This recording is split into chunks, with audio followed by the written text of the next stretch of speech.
C'est le responsable médical du comté de Mombasa qui l'a annoncé ce mardi après-midi. 6 personnes sont décédées dans l'hôpital public de la deuxième plus grande ville du Kenya, faute de soins. Parmi elles, 3 sont des accidentés de la route qui n'ont pas pu obtenir de soins d'urgence faute de personnel hospitalier. Et les 3 autres étaient gravement malades, déjà hospitalisés et n'ont pas pu avoir de médicaments.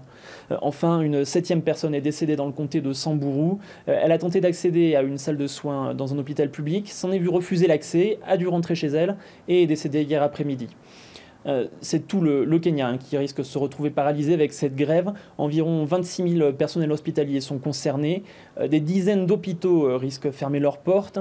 Il n'y a donc plus que 2 solutions pour les patients, rentrer chez eux ou se rendre dans des cliniques privées au coût très souvent prohibitif. Cette grève qui a été déclenchée pour obtenir des augmentations de salaire n'est pas sans rappeler celle qui a touché le Kenya du mois de décembre au mois de mars dernier. Elle avait alors fait des dizaines de morts, notamment parmi les populations les plus pauvres qui ne peuvent pas s'offrir de soins privés.